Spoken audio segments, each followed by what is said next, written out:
नमस्कार, मैं हूं कैलाश लालवानी और आप देख रहे हैं हाल हलचल का खास कार्यक्रम शख्सियत। शख्सियत के आज के कार्यक्रम में हम आपको रूबरू कराते हैं एक ऐसी शख्सियत से जिसने अपने राजनीतिक जीवन की शुरुआत छात्र जीवन से की, जिन्हें राजनीति विरासत में मिली, जिनके कण कण में कांग्रेस समाई हुई है। हाँ, हम आपको आज रूबरू कराएंगे छत्तीसगढ़ के नए जिले पेंड्रा में रहने वाले युवा नेता घनश्याम ठाकुर से। आपका स्वागत है हमारे स्टूडियो में। नमस्कार। घनश्याम ठाकुर के बारे में हम आपको बताना चाहेंगे, ये छत्तीसगढ़ के नए जिले जो बना है अभी पेंड्रा, मरवाही और गौरेला, वहाँ के युवा कांग्रेस नेता हैं। इनके पिताजी और इनके बड़े पिताजी जो थे वो यहाँ के सरपंच रहे हैं और नगरपालिका के प्रथम अध्यक्ष भी रहे हैं। छात्र जीवन से ही, या यूं कहें कि जब से इन्होंने होश संभाला तब से इन्होंने कांग्रेस को इर्द गिर्द पाया। इन्हीं सब बातों पर हम चर्चा करेंगे आपसे। आपने शुरुआत जब की थी राजनीति की, तो आप बचपन में ही कांग्रेस से शुरुआत हुई आपकी, आपके घर से ही कांग्रेस की शुरुआत होती थी पेंड्रा में।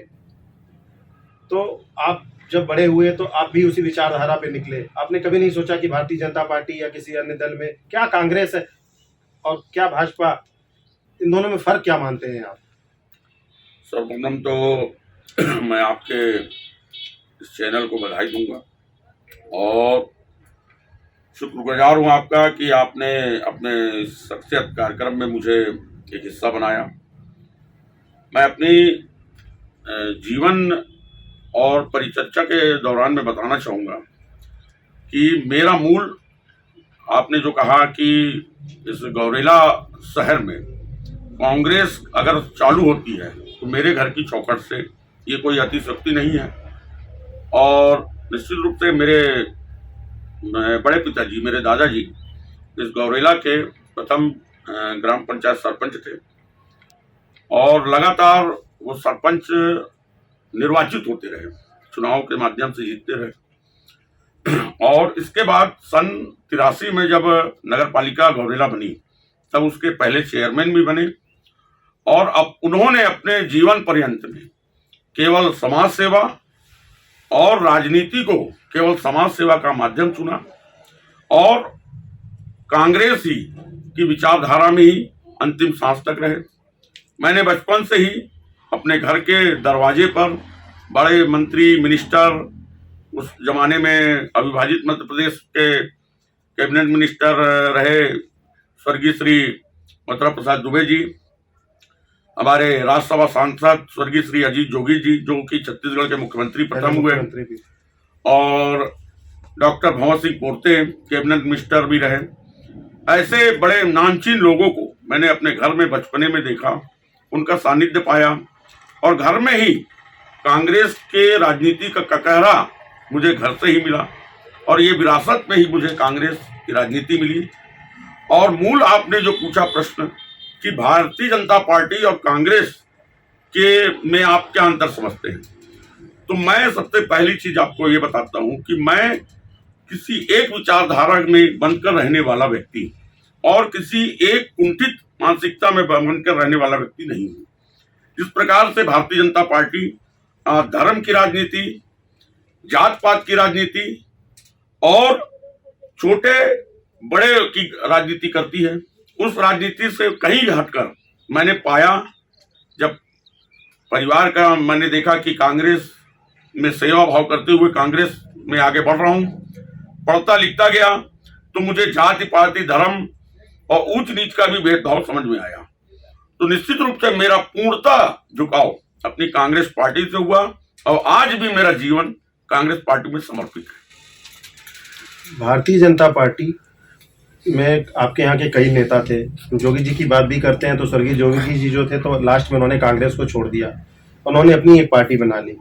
हम मध्य प्रदेश और छत्तीसगढ़ के बात करें तो अभी हाल ही में ज्योतिरादित्य सिंधिया थे, उनके साथ 22 विधायकों ने कांग्रेस का दामन छोड़ दिया और भारतीय जनता पार्टी में चले गए। एक ऐसा काल भी था 10 साल जब आपकी सरकार नहीं थी, मतलब कांग्रेस की सरकार छत्तीसगढ़ में नहीं थी, उस दौरान भी आपने कांग्रेस का साथ नहीं छोड़ा और कांग्रेस का झंडा उठा के चलते रहे। फिर जोगी जी अलग हो गए तब भी आपने कांग्रेस का दामन नहीं छोड़ा। कोटा ये विधानसभा क्षेत्र है जहां से आप रहते हैं और वहां से लगातार कांग्रेस का गढ़ माना जाए तो कोटा। तो कभी आपके मन में नहीं आया कि जब उस समय चल रहा था लोगों ने छोड़ दिया, कांग्रेस का बुरा काल कहें तो। अभी तो फिर सरकार है, उस समय आपके मन में नहीं आया कि छोड़ दिया जाए?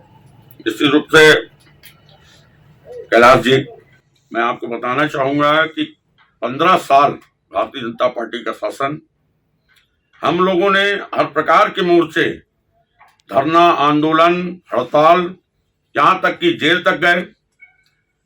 तमाम सरकार की जो नीतियां थी, भारतीय जनता पार्टी रमन सिंह की सरकार की जो नीतियां थी, जो भी जनता के लिए गलत फैसले उन्होंने लिए, उसके लिए सड़क और आगे तक हम लोग रायपुर तक जाके लड़ाई लड़े, विधानसभा तक का घेराव किए। बीच में एक ऐसा संकट काल कांग्रेस के लिए और क्षेत्र के लिए आया कि निश्चित रूप से इस क्षेत्र का मुखिया या इस क्षेत्र के खैर ख्वाह कहने वाले माननीय अजीत जोगी जी ने कांग्रेस पार्टी को छोड़कर अपनी एक नई पार्टी बनाई। बिल्कुल। मैं भी उनके साथ में था जिस दिन वो नई पार्टी बनाने जा रहे थे। कुटमी, यहाँ पर 20 किलोमीटर दूर एक गांव ग्राम पंचायत है, जहां से मरवाही विधानसभा का सेंटर स्थान कहा जाता कुटमी। वहां पर उन्होंने अपनी नई पार्टी का गठन करने का ऐलान किया। उस दिन आखिरी दिन था, जी जोगी साहब का रेला निकला। हम 2-3 मित्र थे, हम लोग गौरेला में ही रुक गए।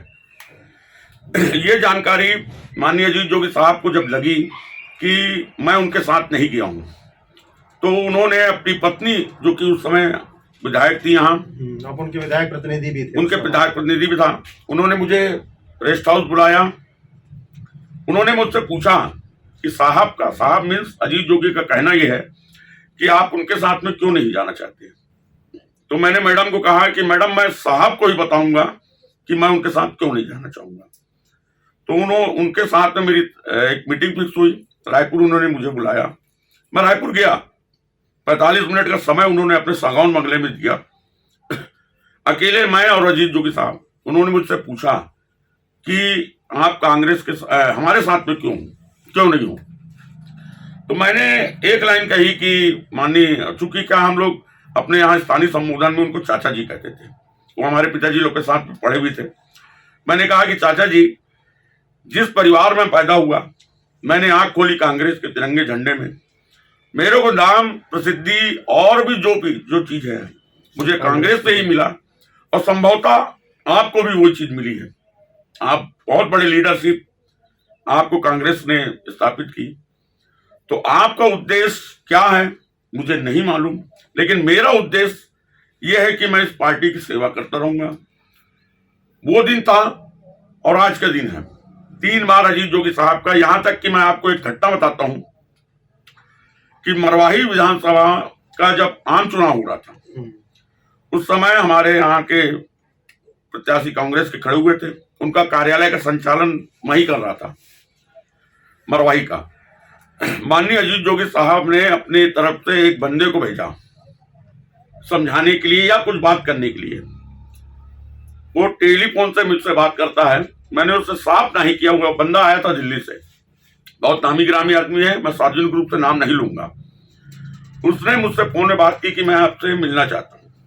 मैंने उसको कहा कि आदरणीय, आप दिल्ली से आए हैं, तुम इस शहर में आपका स्वागत है, किंतु जिस उद्देश्य को लेकर मुझसे मिलना चाहते हैं कि आप सोच रहे होंगे कि खरीद फरोख्त या कुछ भी समझाना, तो आप क्षमा प्रार्थी हैं, गलत जगह नॉक कर रहे हैं। मैंने उनको वहीं पर 2 टूक कह के खत्म कर दिया। तो निश्चित रूप से मैं अपनी, आपको पहले बोल चुका कि मैं विचारधारा और एक कठोर फैसला लेने वाला व्यक्ति हूं। मन में अगर मेरे बस गया तो मैं वही फैसला लेता हूं। तो निश्चित रूप से आज कांग्रेस पार्टी आज सत्ता में है, हमको एक अवसर मिला है जनता सेवा करने का। तो निश्चित रूप से हम अपने हिसाब से जनता की सेवा कर रहे हैं। जिस प्रकार से जैसे होता है, आज जैसे पहले करते थे, आज भी वैसी कर रहे हैं। जब मध्य प्रदेश में पंचायत राज व्यवस्था शुरू हुई थी, तो उस समय आपके जो बड़े पिताजी थे जी, वो यहाँ के पहले सरपंच थे। लगातार 35-40 साल जो भी रहे हों, वो लगातार जनप्रतिनिधि थे जी। उसके बाद जब नगरीय निकाय हुआ, नगर पालिका बनी, तब वो पहले यहाँ के नगर पालिका अध्यक्ष भी थे जी। उनके जाने के बाद एक लंबा अरसा हुआ, आपने राजनीति में सेवा तो की कांग्रेस के माध्यम से, लेकिन वो जो पद होता है क्या पद की लालसा नहीं आई या कभी चुनाव की लालसा नहीं आई? क्या मुझे नगर पालिका अध्यक्ष बनना है, उस विरासत को आगे बढ़ाना है? जी नहीं, मेरे साथ में मैंने आपको बताया कि पद की लालसा और राजनीति की वर्तमान जो चमक धमक, लोग जो आज के नव युवा पीढ़ी सोचते हैं कि राजनीति में जो ग्लैमर, उसके पीछे कभी नहीं दौड़ा मैं। निश्चित रूप से मेरे दादाजी ने अपना पूरा जीवन समर्पित किया राजनीति में, एक सेवा भाव में, और उसी का ही प्रतिफल है कि आज क्षेत्र के आसपास कहीं भी ग्रामीण क्षेत्रों में या कहीं भी हम निकल जाते हैं, आज उनका नाम लेते हैं तो लोग सम्मान के दृष्टिकोण से वो सम्मान देते हैं। ठाकुर शिवनारायण सिंह, ठाकुर शिवनारायण सिंह मेरे दादाजी। और मैं अपनी बात कहूंगा कि मैंने सनय पद की लालसा न करते हुए जो पार्टी ने मुझे जिम्मेदारी दी, जो विश्वास जताया, उस विश्वास पे मैं हमेशा खरा उतरता गया। इसी का ही प्रतिफल है कि पार्टी के जो विशेष निर्णय होते हैं, विशेष मोर्चे होते हैं, उनमें मुझे पार्टी ने हमेशा सदैव शामिल किया। मैं स्टूडेंट लाइफ में कक्षा 8वीं में साले परिक्षेत्र का अध्यक्ष बना, भारतीय राष्ट्रीय छात्र संगठन NSCI का। NSCI का ही सन 96 में मैंने अपने विद्यालय में कक्षा 12वीं में सालाना का अध्यक्ष का चुनाव लड़ा, अध्यक्ष बना। उसी साल मुझे नगर अध्यक्ष बनाया गया NSCI में, और सन 2000 तक मैं शहर अध्यक्ष NSCI का था। उसके बाद छोटे मोटे पद मिलते गए मुझे, स्थानीय तौर पे सामाजिक दृष्टिकोण से भी मुझे जिम्मेदारियां मिलती गई। भारतीय राष्ट्रीय कांग्रेस का मुझे शहर कांग्रेस कमेटी का भी अध्यक्ष बनाया गया। तत्कालीन कांग्रेस में रही हमारी विधायक रेणु जोगी जी, जब कांग्रेस में थी तो उन्होंने विधायक प्रतिनिधि बनाया। और इसी प्रकार पार्टी ने अपना मेरा कार्यशैली, मेरी लगनशीलता, मेरी कर्मठता देखते हुए पार्टी ने मुझे आज इस मुकाम में पहुंचाया है कि नगर पंचायत गौरेला का मुझे एल्डरमैन पद से मुझे नवाजा है। एक वो समय भी था जब आपने पढ़ाई अपनी पूरी की, और आपके जानने वाले बताते हैं कि राजनीति में भले ही आपने NSUI या फिर युवा कांग्रेस की राजनीति की, लेकिन एक समय वो भी था जब आपने इसे किनारा किया और आप LLB करने चले गए। मन में तो कोई ख्वाब होगा कि वकालत करनी है या आगे पढ़ के न्यायिक सेवा में जाना है। आपके कई साथी जो आपके साथ पढ़े थे आज इस क्षेत्र में हैं भी, तो वो ख्वाब क्या अधूरा रह गया, या फिर राजनीति जो आपकी विरासत में मिली थी वो आपको खींचकर वापस ले आई? देखिए कैलाश जी, मैं अपना पूरा जीवन कहूंगा, मैं अपने स्वर्गीय श्री दादाजी, स्वर्गीय श्री ठाकुर शिवनारायण सिंह जी के पचिन्हों पर चल रहा हूं। और इन दोनों चीजों में जो आपने प्रश्न किया, मेरी पढ़ाई वकालत की और दूसरी मेरी विरासत में मिली राजनीति की, मैं सबसे ज्यादा श्रेय उन्हीं को देना चाहूंगा कि उनका एक सोच थी, उनकी एक सपना था, उनका एक ख्वाब था कि बेटा आगे बढ़कर आगे पढ़ाई करना तो वकील बनना, वकालत करना। और मैंने वकालत भी की, BLLB किया मैंने, प्रारंभिक फर्स्ट ईयर शहडोल में किया। और चूंकि क्या शहडोल हमारे लिए थोड़ा उल्टा पड़ जाता था, हम बिलासपुर जिले में रहते थे, तो सेकेंड ईयर और फाइनल मैंने किया बिलासपुर में। मेरे समकक्ष मेरे दोस्त हैं, 22 साल पुराने वकील भी हो गए हैं, नोटरी भी हो गए हैं। मैंने वकालत को पेशा नहीं बनाया। उसका कारण ये था कि मेरे दिमाग में एक परिदृश्य आया कि सेवा भाव मुझे करना है सबसे बड़ा, बिल्कुल आम जनमानस का। तो जब तक मैं फील्ड में या धरातल में उतर कर या लोगों से मिलकर नहीं कर पाऊंगा, क्या है, अगर मैं वकालत में जाता तो एक प्रोफेशन मेरे साथ जुड़ता, एक व्यापार मेरे साथ जुड़ता, जिसके मैं कहीं ना कहीं मैं अपने उद्देश्यों को से भटक जाता। आपके ब्लड में ही राजनीति थी, जी, वो जी, आपको खींच कर वापस जी जी ले आई। मुझे, मैंने कहा विरासत में मिला मुझे, तो मैं पुनः अपनी राजनीति को मैं सक्रिय हुआ। और आज भी मुझे बड़ी बात नहीं करता कि आधी रात को हो, कभी भी हो, लोगों का फोन आता है या लोग मुझे बताते हैं, मैं सेवा मदद करने के लिए उनके साथ में थाना, पुलिस, कोर्ट कचहरी, अस्पताल में हमेशा खड़े रहता हूँ। आपके करीबी बताते हैं कि आपने चुनाव इसलिए नहीं लड़ा क्योंकि आपको हार का खतरा था कि आप हार जाएंगे वार्ड से, इसलिए डरते रहे आप, और ये किसी न किसी पद पे और लोगों को आगे करते रहे। और कई बार ऐसी बात भी आई कि आपको चुनाव टिकट दे दी जाए, लेकिन आपने टिकट नहीं ली और कहीं हार का डर था मन में, ऐसा कुछ है? नहीं, मुझे कभी हार का डर नहीं हुआ। मैंने आपको बताया कि निश्चित रूप से जिस नगर में रह रहा हूं मैं, इस नगर को अपना परिवार समझता हूं मैं। यहाँ पर हर दृष्टिकोण से हर वर्ग के लोग मेरे, कोई भाई हैं, कोई भतीजा है, कोई चाचा हैं, कोई बड़े पिताजी हैं, किसी भी जाति वर्ग के हूँ, सबके साथ एक वास्तव कुटुंबकम का विश्वास रखकर मैं आगे चलता हूँ। और निश्चित रूप से पार्टी ने मुझे एक अवसर दिया था। पार्टी ने मुझे वार्ड नंबर 3 में इसी नगर पंचायत इलेक्शन में पार्षद की टिकट के लिए ऑफर किया था। उस समय की परिस्थिति मेरे साथ में कुछ ऐसी थी जो मैं उस टिकट में को एक्सेप्ट नहीं कर पाया।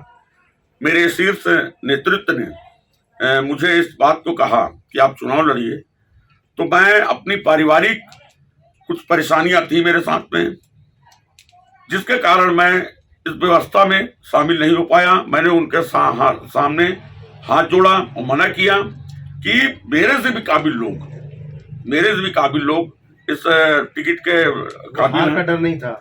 जीत हार का मुझे डर कभी नहीं है, क्योंकि अगर आज भी मिल जाए तो आज भी लड़ने को तैयार हूं। जीत हार अलग चैप्टर है।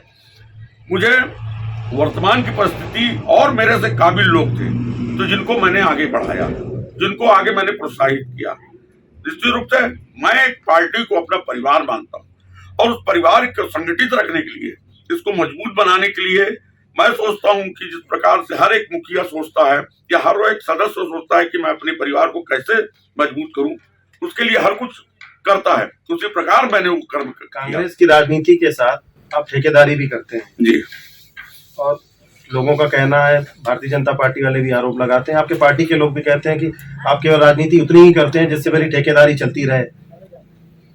जी नहीं, देखिए, ठेकेदारी तो मैं आज का नहीं कर रहा हूं। मैं राजनीति भी तो आपसे नहीं कर रहे हैं, तो छात्र जीवन से ही कर रहे हैं। तो NSUI फ्री हुआ आदरणीय, देखिए क्या होता है, जीवन यापन के लिए आपको कहीं ना कहीं कुछ ना कुछ रोजगार करना पड़ेगा। और मैंने आपको मैंने बताया कि मेरा जो कार्यशैली है जगह बैठकर काम करने की नहीं है, घूमते हुए काम करने की है। निश्चित रूप से मैं ठेकेदारी कर रहा हूं और राजनीति मेरा सेवा भाव है। और दूसरी चीज, मैंने ठेकेदारी में करते हुए भी एक नहीं, कम से कम 200 परिवार को पालन पोषण करने का भी वो मादा रखा है। मेरे साथ में जुड़े लोग जो हैं लाभान्वित होते हैं, उनका लगभग 200 लोग का परिवार मेरी अगर आजीविका है तो उसके साथ में उनकी भी जीविका चल रही है। आज एक सेवा भाव के दृष्टिकोण से इसको भी देखा जाए, भारतीय जनता पार्टी या अन्य दल के लोग लांछन लगाने का काम है उनका, वो जिंदगी भर लगाते रहेंगे। क्यों?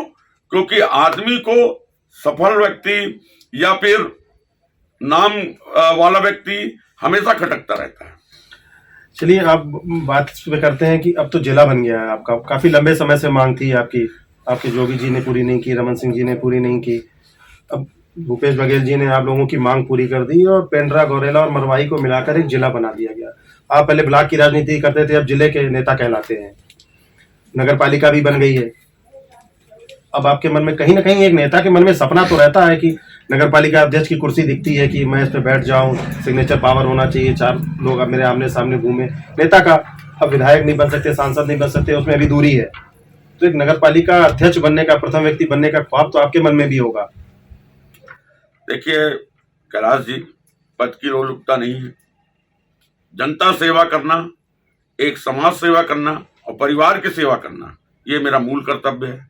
और हाँ, मैं इस चीज से नकार भी नहीं रहा हूं कि यदि पार्टी या मेरी गौरेला के लोग, मेरे परिवार के लोग, मेरी गौरेला के परिवार के लोग अगर मुझे ऐसा सक्षम समझते हैं, इस लायक समझते हैं कि आने वाले भविष्य में नगर पंचायत या नगर पालिका का अध्यक्ष बनाना या चुनना चाहते हैं, तो उसमें भी मैं कहीं गुरेज नहीं करूंगा।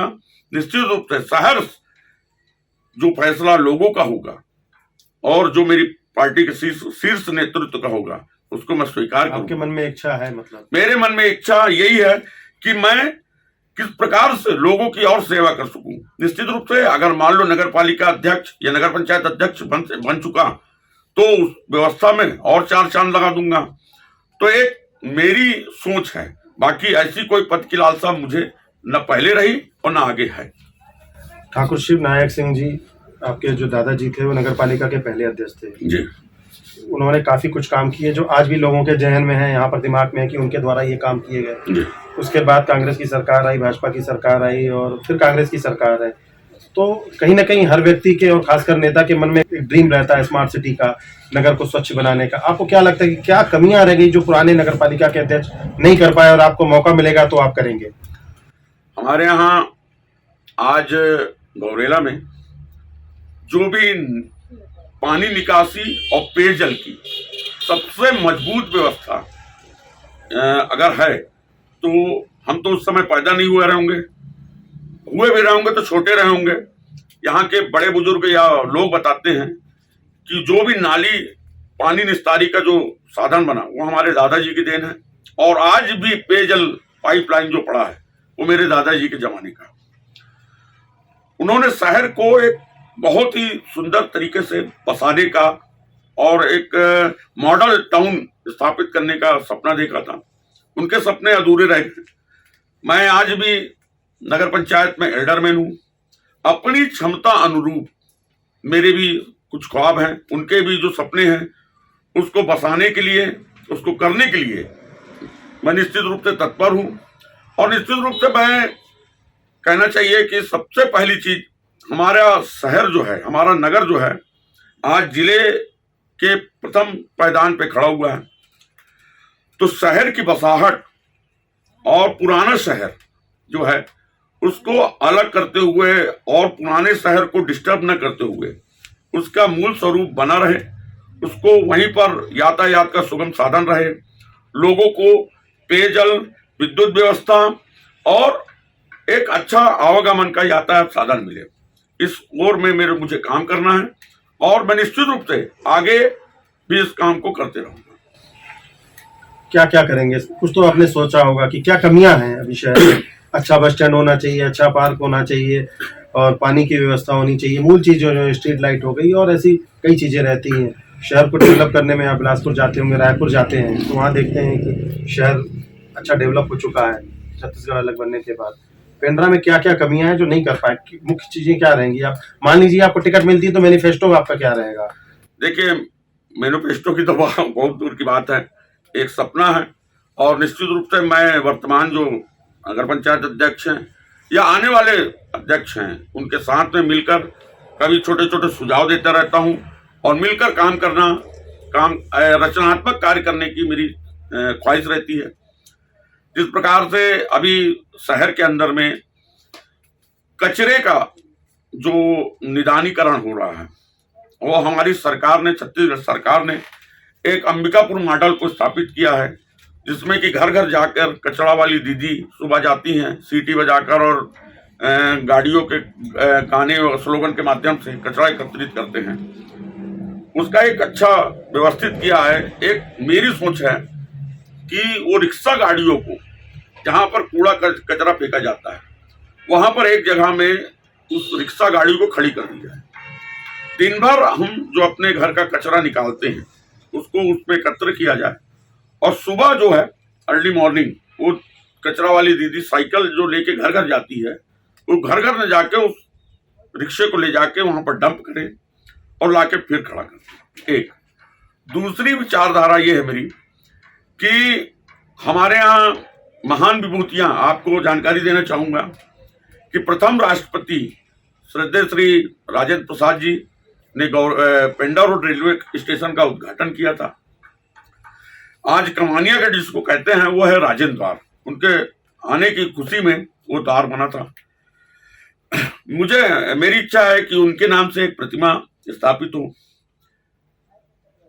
गुरु रविन्द्रनाथ टैगोर जो है अपनी पत्नी मृणाली देवी का इलाज कराने हमारे सेनेटोरियम अस्पताल आए थे, जहां पर उनकी देहावसान भी हुआ उनका।